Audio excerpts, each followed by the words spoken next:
Now we come to the early republic, the early part of American history after the Constitution has been ratified, after the first presidential period, and really the sort of first major expansion in the early 19th century.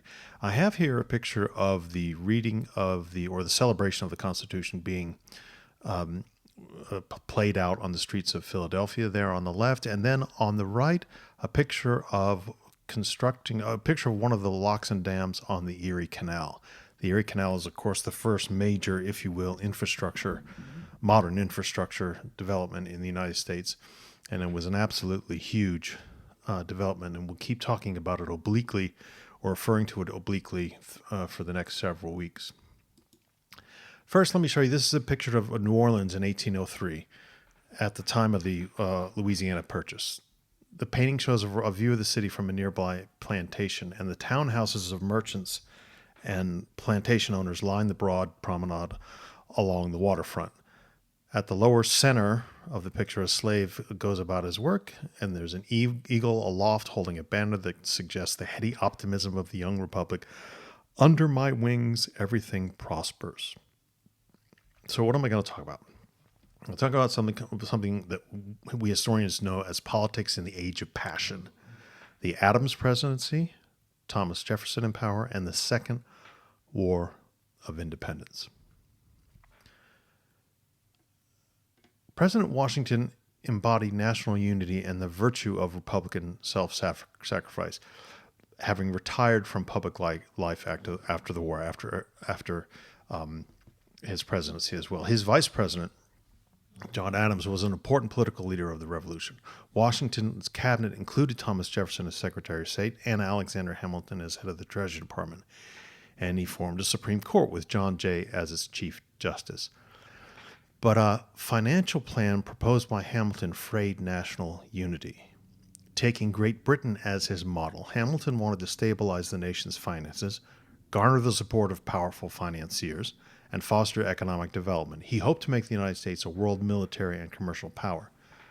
To establish the government's creditworthiness, Hamilton proposed that it pay off at full face value all national and state debts from the Revolution. He wanted to create a new national debt issued as interest-bearing bonds to government creditors that would tie wealthy investors to the national government. He wanted to establish a Bank of the United States, modeled on the Bank of England, that would act as the nation's financial agent, a private corporation that would hold government funds, make loans to the government, and make profits for stockholders.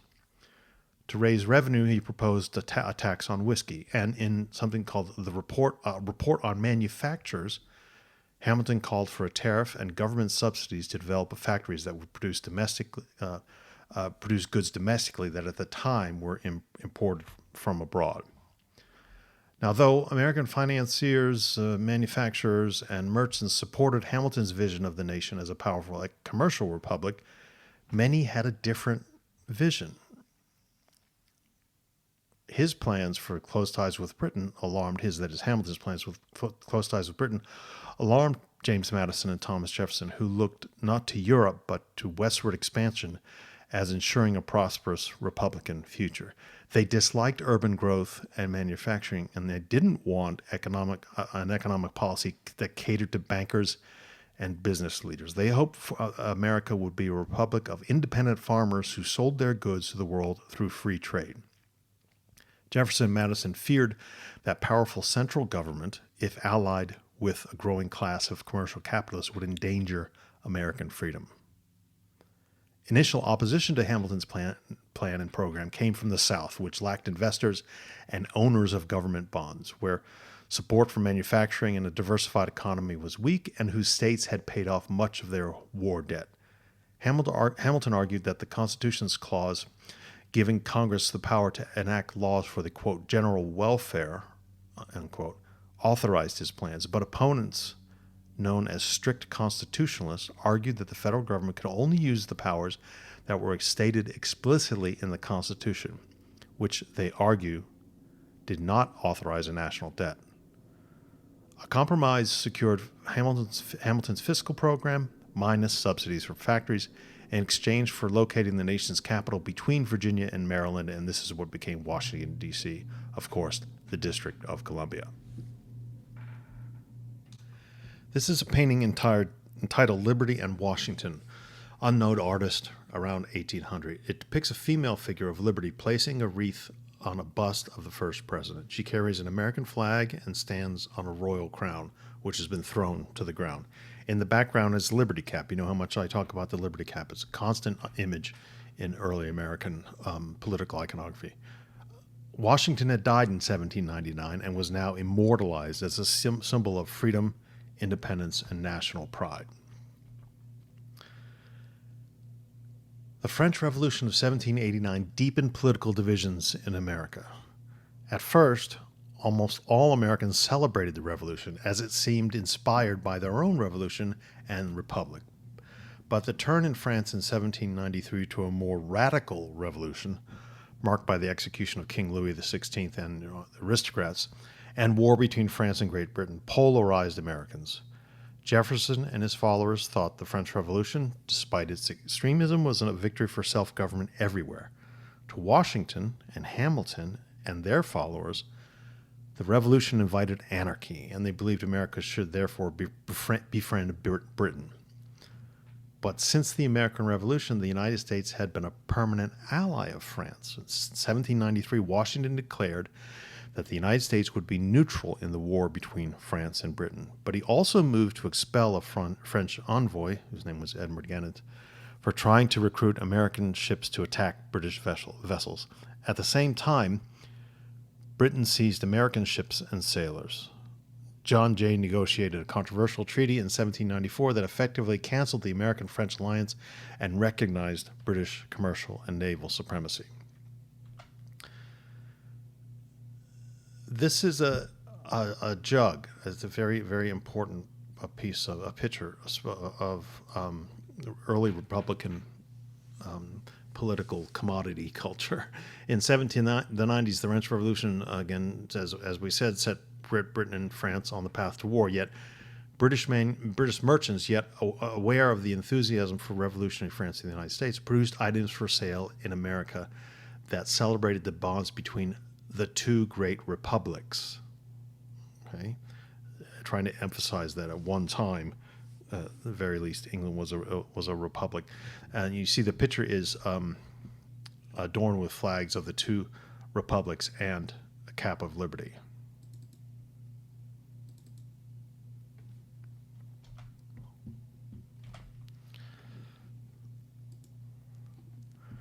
This is a recruiting poster seeking able-bodied seamen willing to volunteer to fight for revolutionary France and the cause of liberty. It was issued in Philadelphia by Edmund Gennett, a French envoy. Gennett thought Irish immigrants in the United States would be especially willing to serve France in its war with Great Britain. Now, rebellion and political parties. By the mid-1790s, two parties started to appear in Congress, calling themselves Federalists and Republicans.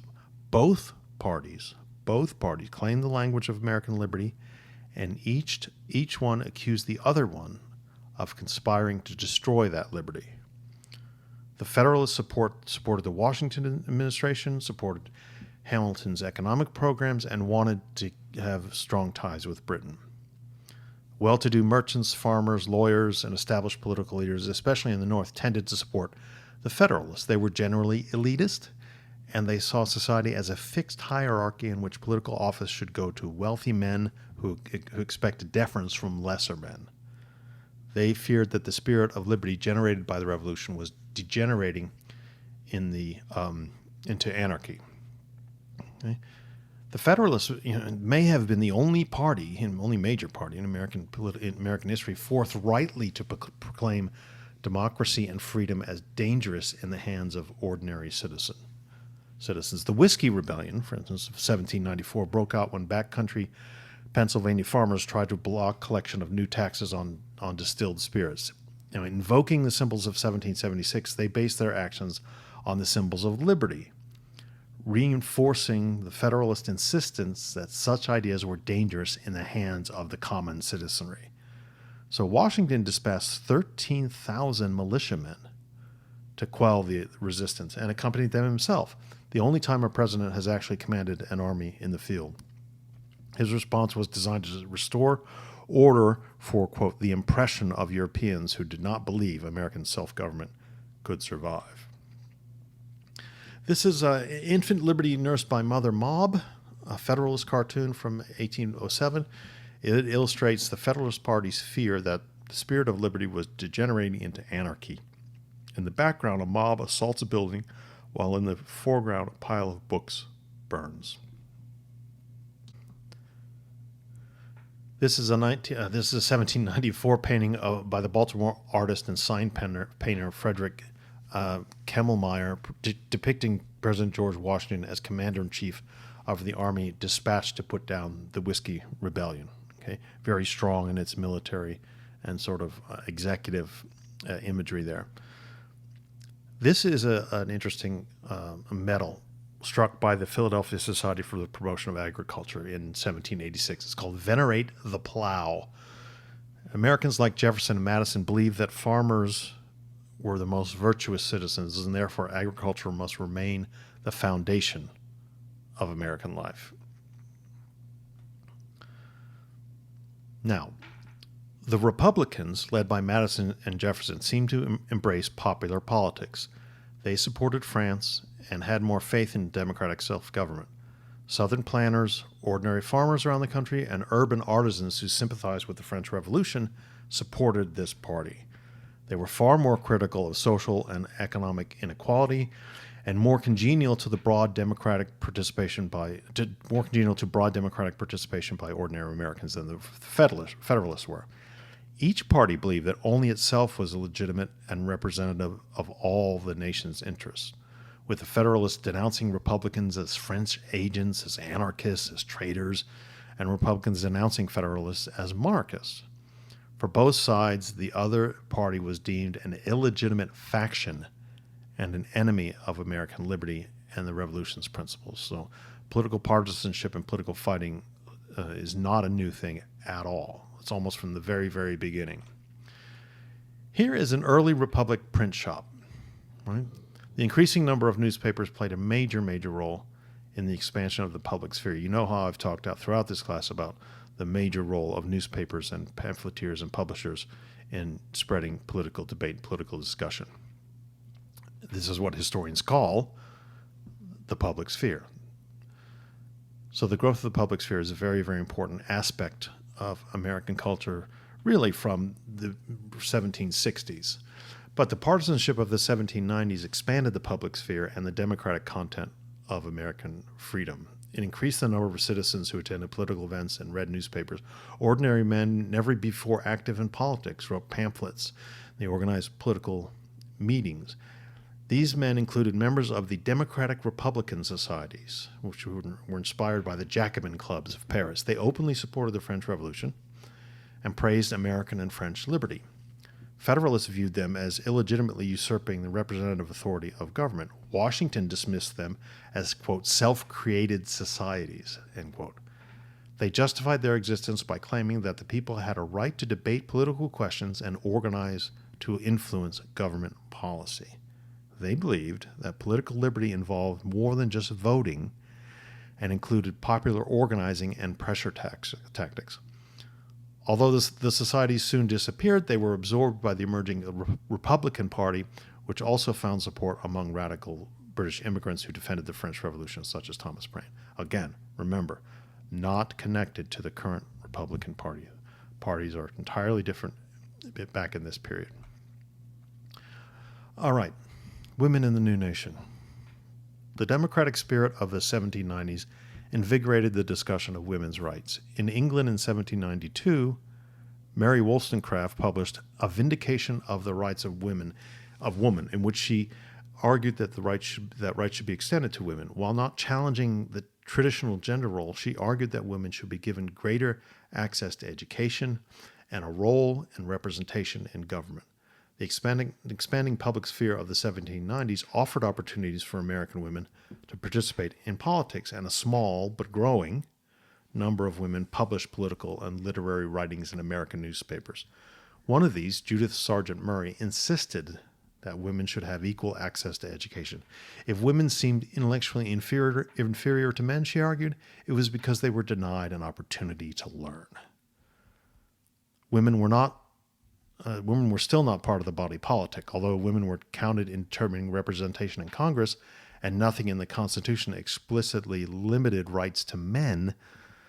The document and almost all Americans assume that politics was an exclusive male sphere. The men who wrote the Constitution did not envision the active and continuing involvement of ordinary citizens in the affairs of state. But political parties sought to mobilize voters for highly contested elections, while self-created societies, stirrings of women's political consciousness, and even armed rebellions broadened and deepened the democratization of public life set in motion by the American Revolution. This is an engraving from the Ladies' Magazine, and the whole full title was "A Ladies' Magazine and Repository of Entertaining Knowledge," published in Philadelphia, 1792. This is a woman identified as the genius of the Ladies' Magazine kneels before liberty, presenting a petition for the rights of women. In the foreground are symbols of arts, science, and literature, knowledge that should be available to women as well as to men. And this, of course, is a picture of the very famous Mary Wollstonecraft, author of the pioneering work of Vindication of the Rights of Woman. This is a 1797 portrait. Now, this piece of needlework, woven in 1808 by 20-year-old Lucinda Hudson of South Hadley, Massachusetts, depicts a young woman holding an American flag topped by a liberty cap. Again, liberty cap. Liberty needlework was quite popular in the early 19th century. George Washington was reelected unanimously in 1792, but in 1796, he decided to retire from public life, and he set a precedent that the presidency should not be a lifelong office. In his farewell address, Washington warned against parties and partisanship and urged Americans to avoid Europe's power politics by refusing to embrace permanent alliances with other nations. The election of 1796 was the first contested presidential election. John Adams, with running mate Thomas Pinckney of South Carolina, ran for the Federalists, and Thomas Jefferson, with Aaron Burr of New York, ran for the Republicans. Although Adams won the presidency with the most electoral votes, Jefferson received more votes than Pinckney, so he became Adams' vice president.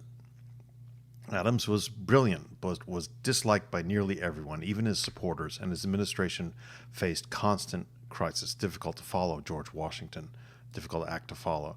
Although the United States was neutral in the war between France and Britain, it defended its right to trade non-military goods with both nations. In 1797, before negotiating the renewal of France's treaty with the United States, French officials demanded bribes. Outraged, Adams publicized the demand, which was thereafter known as the XYZ affair. And soon, U.S. and French ships were engaged in a sort of quasi-war at sea.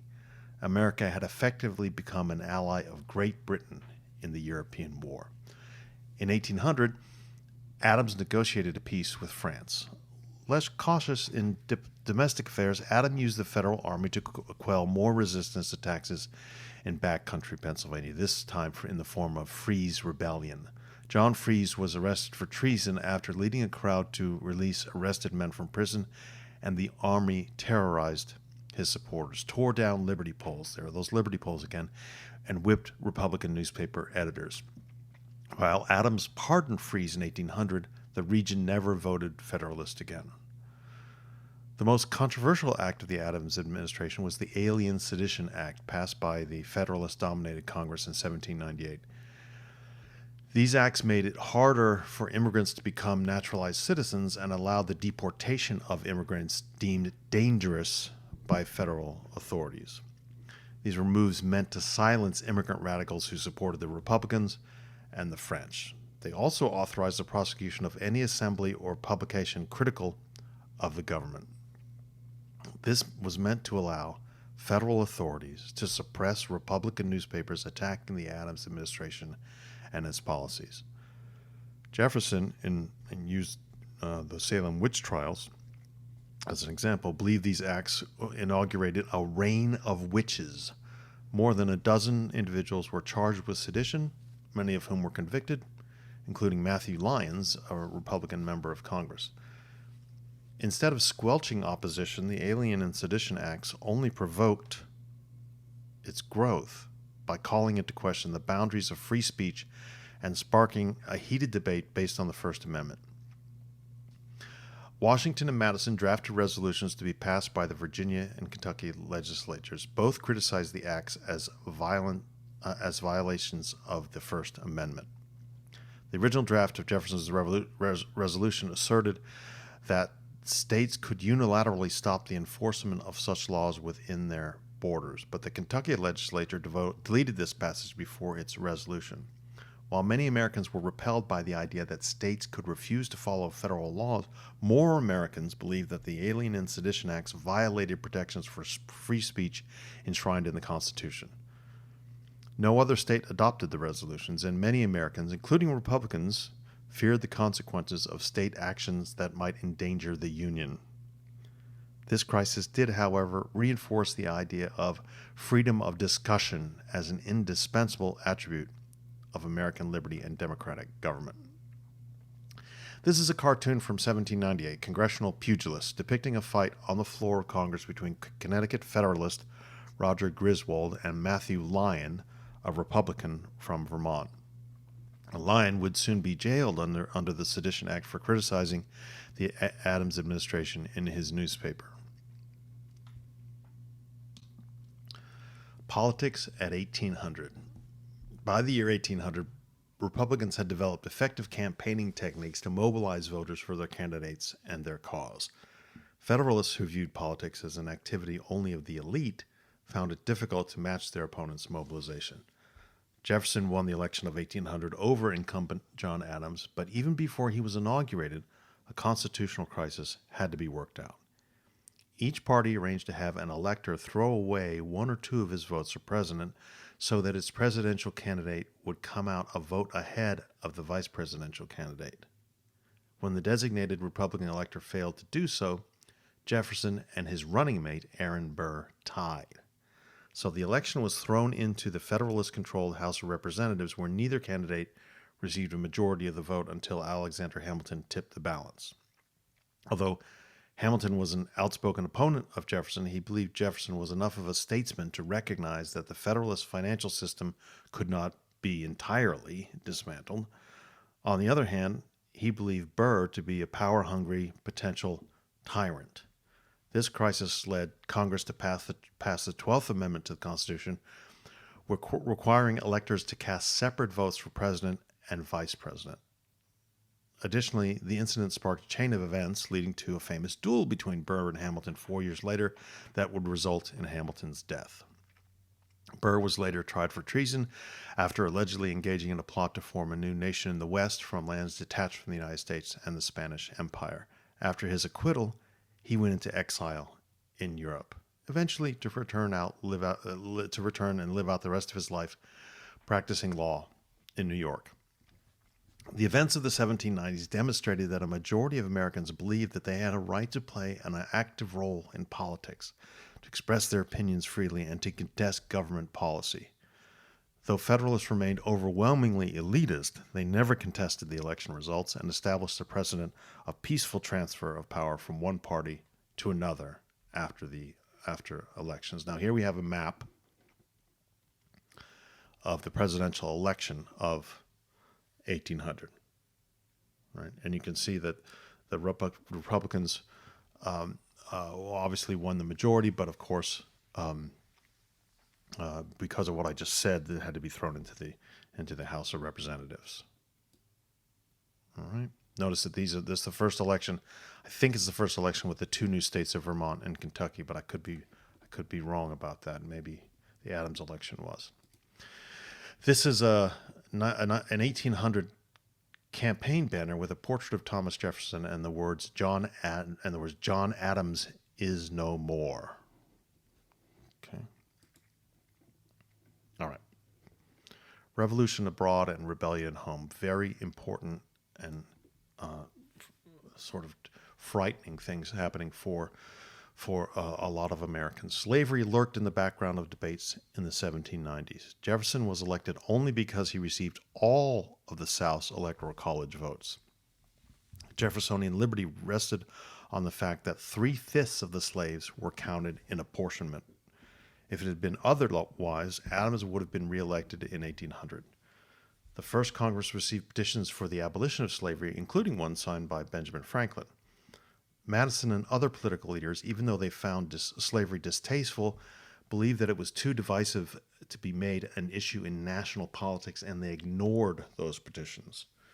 In 1793, to implement the Constitution's Fugitive Slave Clause, Congress enacted a law providing for local officials to facilitate the return of escaped slaves. The Haitian Revolution demonstrated how slavery shaped and warped American freedom. Jeffersonians who celebrated the French Revolution as an advance for liberty were horrified by the slave revolt in 1791 in Saint-Dominique, which is modern-day Haiti. This was France's most treasured colonial possession, an island of very profitable sugar plantations in the Caribbean. The slaves defeated British and French forces sent to suppress the rebellion, and they declared an independent nation in 1804. The revolt affirmed the universal appeal of freedom in this age of revolutions and fostered hopes of freedom among America's slaves. Whites were generally terrified by the specter of armed slave insurrection, and they interpreted the turmoil in Haiti as a sign that blacks could not govern themselves. Ironically, the Adams administration encouraged the independence of black Haiti, hoping American merchants could replace the French with the sugar trade, and replace French in the sugar trade, while the Jefferson's administration sought to isolate and destroy the hemisphere's second independent republic. In addition to Jefferson's revolution, the year 1800 witnessed an attempted real one, during which the slaves rebelled in a bid for freedom. Richmond blacksmith Gabriel Prosser, depending on who you talk to, and his brothers Solomon and Martin planned a march on the city, intending to cut it off from surrounding plantations. During the rebellion, some white inhabitants were killed, and others, including Governor James Monroe, were held as hostages until the demand for abolition was met. Gabriel hoped that poor whites would join the movement, and he ordered that Methodists, Quakers, and, quote, French people, end quote, be spared, considering them to be potential sympathizers. When a storm washed out the roads to Richmond, the rebellion was discovered, its leaders arrested, and 26 slaves, including Gabriel, were hanged, while dozens of others were removed from the state.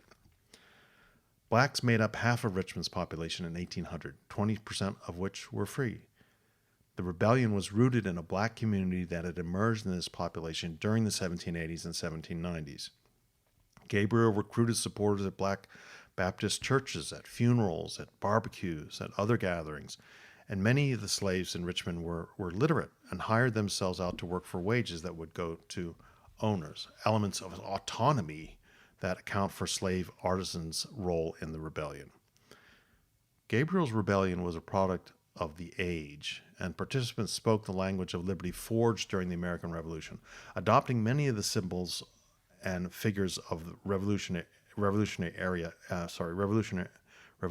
era liberty. The rebellion demonstrated that slaves longed for liberty and freedom as much as anyone. In the wake of the rebellion, Congress moved in the opposite direction of freedom, tightening control over the black population, restricting individual slaveholders' rights to free their slaves, and slamming shut the door to manumission that had been opened by the American Revolution. This is Toussaint Louverture, leader of the slave revolution in Saint-Dominique, painted in 1800 as a part of a series of portraits of French military leaders. It depicts him as a courageous general. And now the Jefferson presidency. At Jefferson's inauguration in 1801, he tried to conciliate his Federalist opponents by claiming that both parties shared the same principles, even if they disagreed in their sort of specific opinions. He vowed to reduce government, free trade, to ensure freedom of religion in the press, and to avoid tangling alliances with other nations. He sought to dismantle much of the Federalist edifice and prevent the kind of centralized state that Federalists had promoted. He pardoned those jailed under the Sedition Act, reduced the Army and Navy and the number of government employees, abolished all taxes except for the tariff, and paid off part of the nation's debt. As Hamilton had predicted, it proved impossible for Jefferson to uproot national authority entirely. Jefferson distrusted the unelected judiciary, but it was headed by John Marshall, an Adams appointee, who was a strong believer in national supremacy. In 1803, the Marshall Court decided the case of Marbury versus Madison. Just before leaving office, Adams, you see, had appointed multiple justices of the peace in the District of Columbia, but Madison refused to commission them for offices. 4 of the appointees, one of them William Marbury, sued for their positions. Madison declared the section of the Judiciary Act of 1789 permitting courts to order executive officials to deliver commissions unconstitutional and void because it exceeded the constitutional power of Congress. According to Marshall, even though Marbury was entitled to his commission, the Supreme Court could not force its delivery by the current administration. While Jefferson got away with his decision, he saw it as a high-cost victory because Marshall had established the precedent of judicial review, meaning the Supreme Court had assumed the right to determine the constitutionality of Congress's actions. 7 years later, the case of Fletcher versus Peck extended the Supreme Court judicial review to state laws. When a corrupt land bargain was rescinded by a subsequent legislature, Marshall declared that a contract could be broken by the state regardless of the circumstances of the initial legislature's action. This is an engraving, a 1791 plan for Washington, D.C. It includes broad avenues that crisscross the city, named for the 13 states, and a long mall stretching along the Potomac River to the Capitol building, slightly to the right of center in this illustration. This is a tavern signpost in East Windsor, Connecticut. It displays an image of liberty and the word itself, and of course, liberty there is wearing a liberty cap, my favorite piece of iconography. This image was based on an early American coin whose design was mandated by Congress in 1792. The 16 stars included the 13 original states, plus the 3 that had entered the Union in the 1790s, which were Vermont, Kentucky, and Tennessee. And this is a portrait of John Marshall by Cephas Thompson, 1810 portrait. He was Chief Justice from 1801 to 1835, we just talked about. Now, the Louisiana Purchase and the Louisiana Territory is perhaps the biggest domestic issue and domestic event of this period. And Jefferson saw the Louisiana Purchase as his greatest achievement, and yet his view was highly ironic given its origins and character. Acquired by France in 1800, the vast Louisiana Territory stretching from the Mississippi to the Rocky Mountains was purchased by Jefferson for the very small sum of $15 million. But it was sold only because the Haitian Revolution, which Jefferson detested, had defeated an overtaxed French military, and Napoleon needed funds for campaigns in Europe. Americans were happy to secure the port of New Orleans, thus ensuring a previous precarious right to trade freely on the Mississippi. And though Jefferson doubled the nation's size and ended France's presence in North America, the Federalists opposed the purchase as wasteful. Jefferson believed Louisiana ensured the survival of the agrarian republic of small and independent, virtuous farmers. A strict constructionist, he also acknowledged that the Constitution nowhere gave the president the right to take this kind of action without the approval of Congress. Nonetheless, he felt the benefits justified his transgression. This is a painting from 1800. Whitehall Plantation depicts a Louisiana plantation and the dynamism of the region's economy on the eve of its acquisition by the United States. Black oarsmen, which you might not be able to see unless you zoom in, man a boat carrying bales of cotton for sale in New Orleans. And this is a map showing you that the Louisiana Purchase, again, 1803, doubled the land area of the United States. Okay. Extremely important. Just the sheer geographic size is extremely important. But this, of course, meant venturing into new territory and eventually venturing into Native American territory. Soon after purchasing Louisiana, Jefferson dispatched two fellow Virginians, Meriwether Lewis and William Clark, to explore it. They were to conduct scientific and commercial surveys in order to find ways to exploit the region's resources, to develop trade with Native Americans, and find a commercial route to the Pacific Ocean that would foster trade with Asia. In 2 years, and guided for a large segment of the journey by Sacagawea, a 15-year-old Shoshone Indian woman, Lewis and Clark traveled all the way to the Pacific, reaching it in an area of today's Oregon. Though they did not find a commercial route to Asia, their success reinforced the belief that American territory would one day extend to the Pacific Ocean. In 1803, New Orleans was the only part of the Louisiana Purchase with a significant non-Indian population. Over half of its 8,000 residents were slaves and free blacks. Incorporating the diverse population into the United States was no easy task. French and Spanish law accorded free blacks nearly all the rights of white citizens. Slaves were entitled to certain legal protections, and freedom through purchase or voluntary emancipation was much easier than in the United States. The treaty that transferred Louisiana to the United States promised that all free inhabitants would enjoy the rights of citizens. While Louisiana retained the Spanish and French civil codes, outlining the principle of community property within a marriage, that is, women's co-ownership, free blacks' rights steadily declined. The local legislature adopted one of the most sweeping slave codes in the South, forbidding any consideration of freedom and severely limiting avenues for manumission.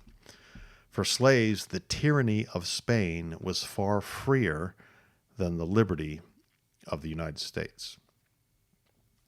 This is a page from William Clark's journal of the famous Lewis and Clark expedition. Depicts a salmon. Among their tasks was to record the information about the West, plants, animal life, and geography.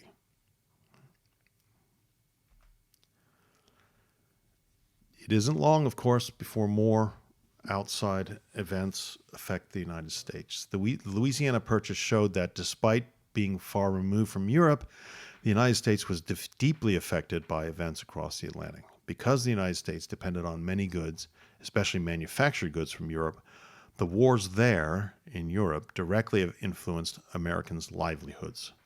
Jefferson hoped to avoid becoming entangled in Europe's wars, but ultimately he couldn't ignore these struggles. Jefferson, who wanted to diminish Central State, used the military to fight the nation's first war, a war to protect commerce in the Mediterranean. You see, in North Africa, the Barbary states had long preyed on European and U.S. shipping, although they refrained from attacking ships if a nation had paid them a hefty tribute. When Jefferson refused demands that the United States increase its tribute, the Pasha of Tripoli, in modern-day Libya, declared war on the United States, a conflict that lasted until 1804. Now, despite the conflict's resolution, Tripoli continued to harass American shipping until after a show of force during the War of 1812. The Barbary states were the new nation's first encounter with the Islamic world. In the 1790s, in an attempt to establish peaceful relations, the federal government declared that the United States was, quote, not in any sense founded on the Christian religion, end quote. Nonetheless, the conflicts began a pattern in which Americans viewed Muslims as an exotic people whose ways of life did not adhere to Western standards. For many Americans, Islam rested beside monarchy and aristocracy as old world despotism. This is a print from 1805, The Attack Made on Tripoli. It celebrates the bombardment of Tripoli in in present-day Libya by the U.S. Navy as part of the First Barbary Wars. Again, the first American encounter with the Islamic world. Now, if that weren't complicated enough, war between France and Britain resumed in 1803. Each nation imposed a blockade to deny the other's trade with the United States, which was officially neutral. The British also engaged in the impressment of American sailors, essentially kidnapping them for service in the Royal Navy.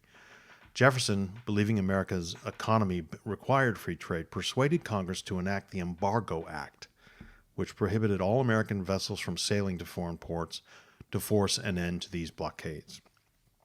The embargo stopped almost all American exports and devastated the nation's ports, but it did not persuade France or Great Britain to end their blockades. In 1809, Jefferson signed the Non-Intercourse Act, which banned trade only with Britain and France and promised a resumption of trade with either nation if it ended its ban on American shipping. In 1808, Jefferson's successor, James Madison, easily won election as president. With the embargo a failure and deeply unpopular, in 1810, Madison forged a new policy in which trade was resumed with both powers, but it provided that if either France or Britain stopped interfering with American shipping, the United States could reimpose an embargo on the other nation, unless that nation, too, ceased its intervention against U.S. ships. France ended its blockade, and the British increased their attacks on American ships and sailors. In 1812, Madison resumed the embargo against Britain. A group of young congressmen from the West, known as the War Hawks, which included Henry Clay of Kentucky and John Calhoun of South Carolina, called for war, in part because it would be an opportunity to conquer Florida and Canada. Others wanted a war to defend the principles of free trade and to end Europe's power over America. This is a great cartoon called Oh Grab Me, or An American Snapping Turtle. It's a cartoon criticizing Jefferson's embargo. Embargo spelled backwards is Oh Grab Me, get it? Which banned all American shipping to foreign ports. Now let me talk about natives in the early 19th century.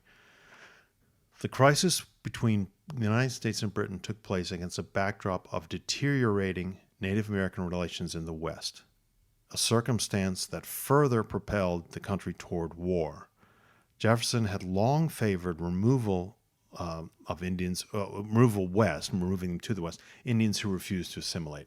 And the Louisiana Purchase made that policy more feasible because the land was there. So Jefferson enthusiastically pursued the purchase of Indian lands between the Appalachian Mountains and the Mississippi River. When he encouraged traders to lend money to Native Americans in the hopes of forcing them to sell their land to pay off debts, the government also continued to encourage settled agriculture among Indian communities. Furthermore, African American slavery was encouraged among Indian peoples as an element of, quote, advancing civilization. By 1800, nearly 400,000 settlers lived west of the Appalachian Mountains, far more than the remaining Indians, whose seemingly irreversible decline led some to question their continued opposition to assimilation. Among the Creeks and Cherokee, leaders of mixed Indian white ancestry, such as Major Ridge and John Ross, encouraged acceptance of the federal civilizing policy. Trading and slaveholding was common among these communities, and their views infuriated nativists. Again, nativists are those who wish to root out European influences and prevent further white settlement on Indian lands. The period from 1800 to 1812 was an age of prophecy among Indians, and revitalization movements sprang up among the Creeks, the Cherokees, Shawnees, Iroquois, and various other communities. The leader, Handsome Lake of the Seneca, believed that the Indians could regain autonomy without directly challenging whites or repudiating their ways, and he urged his people to take up farming and schooling, while also avoiding vices such as gambling, fighting, drinking, and sexual promiscuity. A more militant position was taken up by two Shawnee brothers, Tecumseh and Tenskwatawa. They refused to sign treaties with whites and advocated resistance to the federal government. And Tenskwatawa, a prophet, argued that whites were the source of all evil and that Indians should completely separate from everything European. In 1810, Tecumseh organized attacks on frontier settlements, but the following year, in Tecumseh's absence, William Henry Harrison's forces destroyed the militants' village at the Battle of Tippecanoe. This is a watercolor by Swiss-born Canadian artist named Peter Rinsbacher. It's called "The War Party at Fort Douglas." It was painted in 1823. It depicts an incident during the War of 1812 when the Indian allies of Great Britain fired rifles in the air to greet their commander, Captain Andrew Bulger, who's, by the way, depicted on the far right. Okay, and this is Tenskwatawa, the prophet, in a portrait by American artist Charles Bird King, who, by the way, painted numerous Native American leaders. So here we are, leading to war with Great Britain once more. When Madison asked Congress to declare war on Britain in 1812, the vote reflected a divided nation. Federalists and Republicans representing northern states, where mercantile and financial interests were concentrated, voted against the war. Southern and Western representatives voted overwhelmingly for it. Deeply divided, the United States lacked a large Navy or Army, lacked a central bank, since the Bank of the United States Charter had expired in 1811. Remember, it was limited by the Constitution, and Northern merchants and bankers refused to loan money to the government.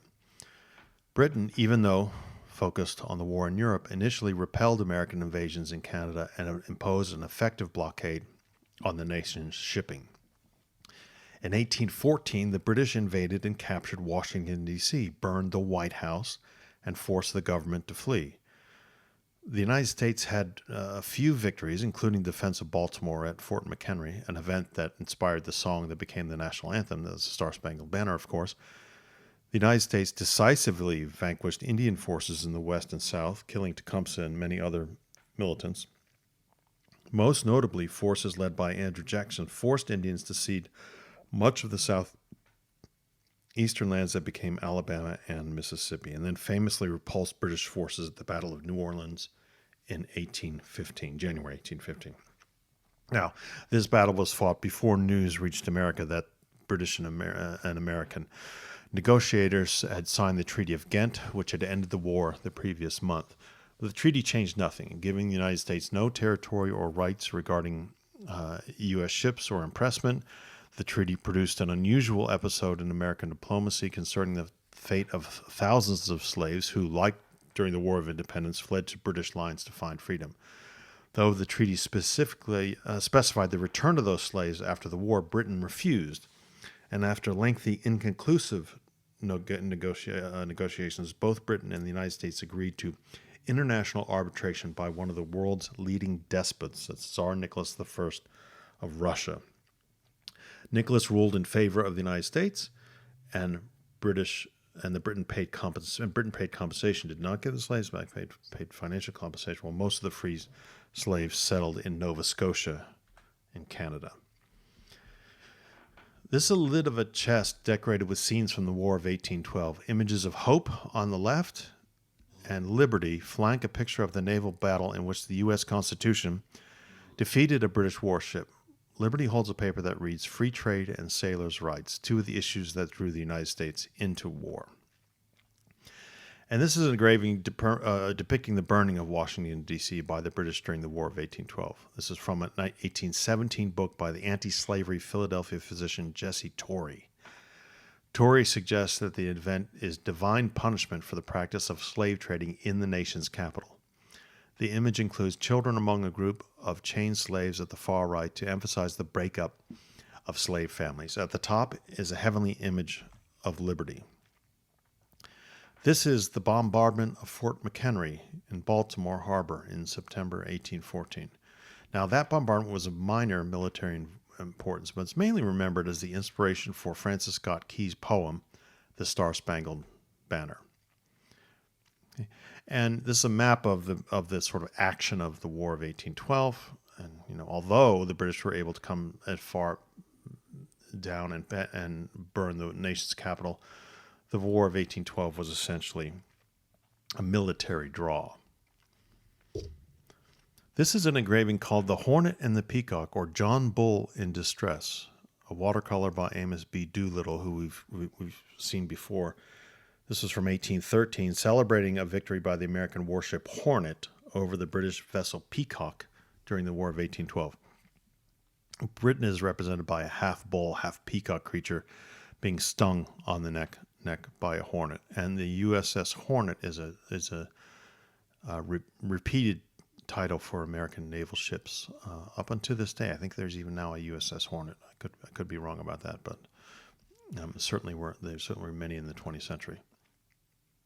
All right, what were the effects and meanings of the War of 1812?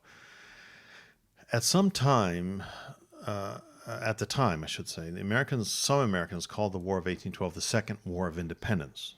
The war affirmed the ability of the Republic to defend itself and wage war without sacrificing its Republican institutions. It made Andrew Jackson a national hero, and it sealed the doom of Indians who occupied lands east of the Mississippi River, thus finally securing this vast area for whites, many of whom lived in the South, who would bring slaves and slavery with them. The war strengthened Americans' nationalism and their sense of isolation and separation from Europe. The War of 1812 profoundly affected the border between the United States and Canada as a dividing line where much of the fighting took place. A large trade had developed between Vermont and Quebec, for instance, where much of the smuggling during Jefferson's embargo had taken place. During the war, many Canadians had become suspicious of American traders as spies, and Americans' attacks added to anti-Americanism. Many had family and interests on both sides of the border, and exchange continued after the war, but more Americans directed their gaze westward. The war reaffirmed both American and Canadian national identities, and both viewed the conflict as a struggle for freedom from the other. On the other side of the Atlantic, Britain's defeat of Napoleon inaugurated a long period of peace in Europe. Diplomatic affairs faded from its previously prominent role in American public life, leading to an increased sense of separation from Europe. While Canada also experienced an increased sense of nationalism, partly based on separateness from the United States, Americans were puzzled why Canadians did not welcome American forces as bringers of liberty, and each side developed enduring stereotypes of the other. Americans viewed Canadians as monarchical, European, and lacking in understanding of liberty, while Canadians viewed Americans as unusually prone to violence. The war sealed the demise of the Federalist Party, which had been briefly revitalized by widespread opposition to the war in the North. Madison only narrowly won re-election as president in 1812, but an ill-timed convention of New England Federalists at Hartford, Connecticut in December 1814 badly injured the party. Convention delegates criticized the domination of the presidency by Virginians. They lamented the diminishing influence of the Northeast as new southern and western states joined the Union and called for an end to the 3/5 clause in the Constitution. They demanded 2/3 votes in Congress for declaring war or admitting new states and laws restricting trade. But now, contrary to later myth, the Hartford Convention did not call for secession or disunion, but it affirmed the right of a state to interpose its authority if the federal government violated the Constitution. And interposition is something that we will learn much later in this course, and even in the next course, a very important justification for states' action against the federal government. Ultimately, Jackson's electrifying victory at New Orleans made the Federalists seem unpatriotic. So within a few years, the Federalist Party disappeared. The urban and commercial interests the party represented were small in an expanding and agrarian nation, and their elitism and distrust of democracy was increasingly out of touch with an increasingly democratic culture. But the Federalists had raised an issue which would not go away in the future: the nomination of the national government by the slave-holding South. And the kind of commercial development they championed would soon inaugurate a social and economic transformation of the nation, which we'll talk about next week. Now, this is a colorful painting by the artist John Archibald Woodside from around the time of the War of 1812, and it contains numerous symbols of freedom, among them the goddess of liberty with her liberty cap. On the pole there, you see a broken chain at the sailor's feet, the fallen crown under his left foot. Again, the title of the painting is "We Owe Allegiance to No Crown." A broken royal scepter, and the sailor himself, since English interference with American shipping was one of the War of 1812's causes. So sort of in one painting, you have a kind of codification of all the things that brought about the War of 1812.